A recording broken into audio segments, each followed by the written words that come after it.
नितिन नवीन के बीजेपी अध्यक्ष बनने के बाद मध्य प्रदेश और छत्तीसगढ़ में बीजेपी कार्यकर्ताओं ने जमकर जश्न मनाया। राजधानी भोपाल स्थित बीजेपी ऑफिस में जश्न देखने को मिला तो रायपुर में भी बीजेपी कार्यकर्ताओं में खासा उत्साह नजर आया।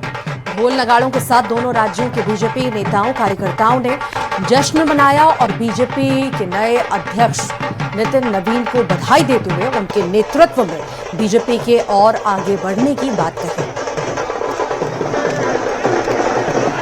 भारतीय जनता पार्टी को नए अध्यक्ष के रूप में नितिन नवीन जी मिले। जैसा मैंने कहा कि ये केवल और केवल भारतीय जनता पार्टी में ही संभव है। हम विचार के लिए काम करते हैं, हम कार्यकर्ता आधारित पार्टी है। अभी हमने प्रधानमंत्री जी को सुना, अभी हमने नितिन नवीन जी को सुना।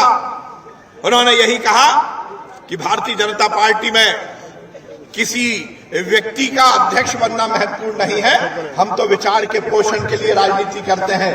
भारतीय जनता पार्टी के छत्तीसगढ़ के प्रदेश प्रभारी नितिन नवीन जी का राष्ट्रीय स्तर पर राष्ट्रीय अध्यक्ष बनने पर आज छत्तीसगढ़ के एक एक जिले में एक एक मंडल में कार्यकर्ताओं में भारी उत्साह है, क्योंकि हमारे छत्तीसगढ़ के प्रदेश के प्रभारी रहे हैं, उनके नेतृत्व में हमारी सरकार बनी है। नितिन नवीन जी देश में सबसे युवा राष्ट्रीय अध्यक्ष। और अब खबरें विस्तार से। बीजेपी में नितिन नवीन ने पार्टी की औपचारिक रूप से दुनिया की सबसे बड़ी राजनीतिक पार्टी की जो जिम्मेदारी है, 12वें राष्ट्रीय अध्यक्ष की जिम्मेदारी, वो संभाल ली है। 45 साल के नितिन नवीन बीजेपी के इतिहास में इस पद पर बैठने वाले अब तक के सबसे युवा नेता बन गए हैं। इसके बाद नितिन नवीन जी आगे बढ़ो। नितिन नवीन को बीजेपी का निर्विरोध राष्ट्रीय अध्यक्ष चुन लिया गया है। दिल्ली में बीजेपी हेडक्वार्टर में उनके अध्यक्ष बनने का औपचारिक ऐलान किया गया।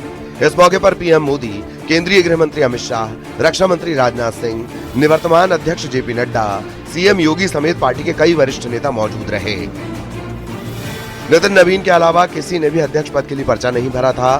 बीजेपी अध्यक्ष पद ग्रहण के बाद नितिन नवीन ने पीएम मोदी समेत सभी नेताओं का आभार जताया।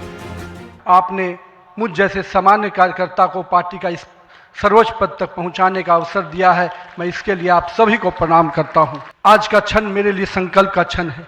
आज सिर्फ एक पद को धारण नहीं कर रहा हूं, मैं पार्टी के इस विचार को, परंपराओं को, एक राष्ट्रवादी आंदोलन की जिम्मेदारी को स्वीकार कर रहा हूं। और मैं इस अवसर पर साथ अपने सभी वरिष्ठ कार्यकर्ताओं को भी प्रणाम करता हूं। इस मौके पर पीएम मोदी ने नितिन नवीन की काफी तारीफ की। उन्होंने कहा कि नितिन नवीन मेरे भी बॉस हैं, नितिन नवीन अब हम सबके अध्यक्ष हैं। 25 साल से लगातार हेड ऑफ द गवर्नमेंट रहे हैं, ये सब अपनी जगह पे हैं, लेकिन इन सबसे भी बड़ी चीज मेरे जीवन में है, मैं भारतीय जनता पार्टी का कार्यकर्ता हूं। ये सबसे बड़ा गर्व है। और जब बात पार्टी के विषयों को आती है, तब माननीय नितिन नवीन जी, मैं एक कार्यकर्ता हूं, वे मेरे बॉस हैं। पीएम मोदी ने कहा कि आने वाले 25 साल काफी अहम हैं, क्योंकि 2047 तक विकसित भारत बनाने का लक्ष्य है। आने वाले 25 वर्ष बहुत महत्वपूर्ण है। ये वो कालखंड है जब विकसित भारत का निर्माण होना है और होना तय है।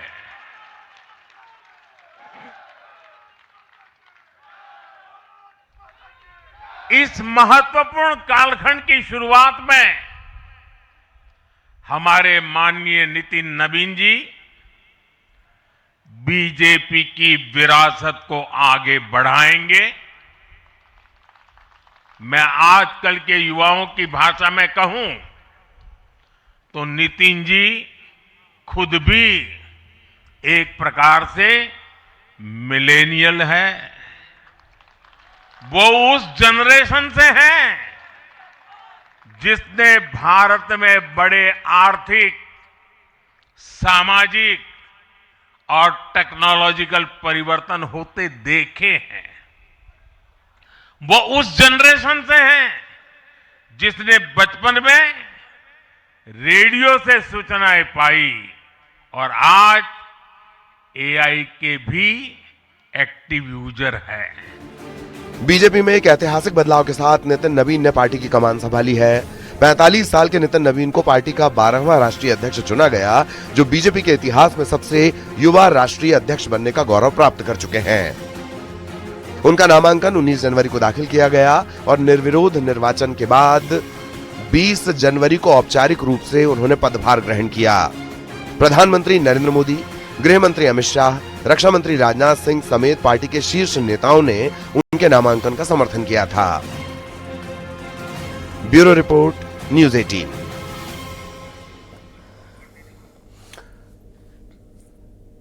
तो नितिन नवीन के हाथों में कमान है और इसके बाद बीजेपी के तमाम बड़े नेताओं के साथ साथ मध्य प्रदेश के मुख्यमंत्री डॉक्टर मोहन यादव, छत्तीसगढ़ के मुख्यमंत्री विष्णुदेव साय ने उन्हें बधाई दी। इसी दौरान सीएम यादव ने कहा है कि प्रधानमंत्री मोदी के नेतृत्व में युवाओं को मौका मिल रहा है और राष्ट्रीय अध्यक्ष नितिन नवीन के नेतृत्व में पार्टी और भी तरक्की करेगी। प्रदेश के मुख्यमंत्री मोहन यादव मेरे साथ है। सर, आज नए अध्यक्ष के तौर पे नितिन नवीन, कितनी उम्मीदें? माननीय राष्ट्रीय अध्यक्ष नितिन नवीन जी को नवनिर्वाचन की बधाई। उम्मीद करेंगे पार्टी उनके नेतृत्व में और आगे बढ़ेगी और जैसा कि माननीय मोदी जी ने अपने भाषण में स्पष्ट किया है, सेवा, समर्पण, संस्कार की इस पार्टी में युवाओं को सफल नेतृत्व के अवसर भी मिल रहे हैं और लोकतंत्र को गौरवान्वित करने का अवसर भी। सब मध्य प्रदेश में भी युवा मुख्यमंत्री और अब राष्ट्र में भी युवा मुख्यमंत्री, बढ़िया जोड़ी। मोदी जी का कमाल है, मोदी जी का आशीर्वाद। तो मोहन यादव कह रहे हैं कि युवा मिल रहे हैं और उसके पीछे मोदी जी की रणनीति है। अगली खबर का रुख करेंगे। ऑपरेशन सिंदूर के दौरान कर्नल सूफिया कुरैशी पर विवादित टिप्पणी करने वाले मंत्री विजय शाह को लेकर सुप्रीम कोर्ट ने सख्ती दिखाई है। विजय शाह की ऑनलाइन माफी पर कोर्ट ने कहा है कि इसमें अब बहुत देर हो चुकी है। इसके साथ ही कोर्ट ने राज्य सरकार को निर्देश भी दिए हैं। यह कहा गया कि विजय शाह के खिलाफ मुकदमा चलाने की मंजूरी देने के लिए 2 हफ्ते के भीतर फैसला लेना होगा। वहीं सुप्रीम कोर्ट की फटकार के बाद एमपी कांग्रेस के कार्यकर्ता सड़कों पर उतर आए और मंत्री विजय शाह की गिरफ्तारी की मांग कर रहे हैं।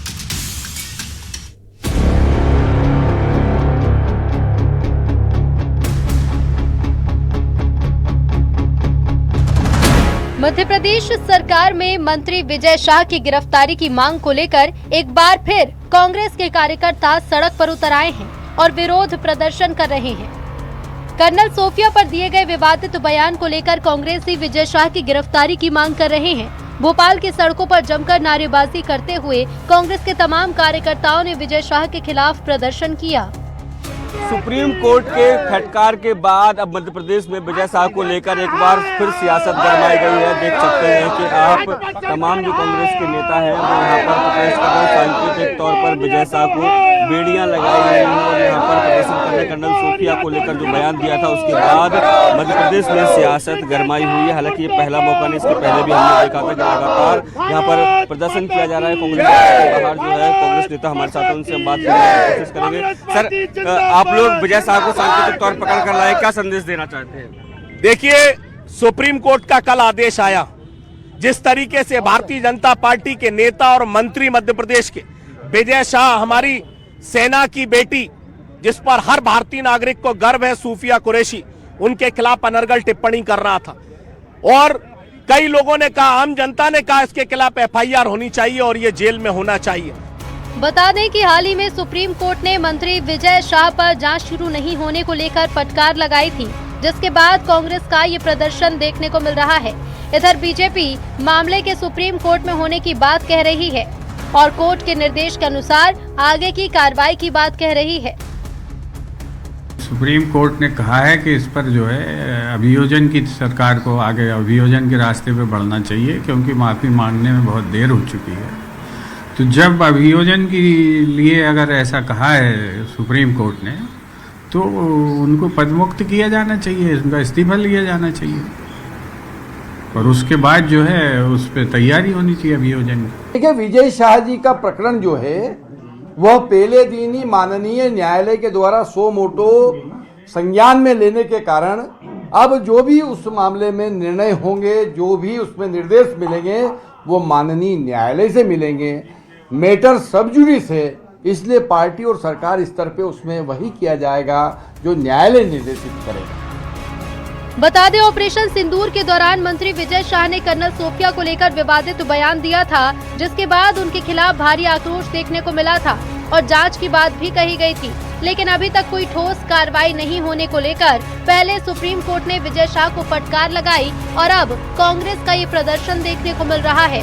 भोपाल से न्यूज़ 18 के लिए शैलेंद्र भदौरिया की रिपोर्ट।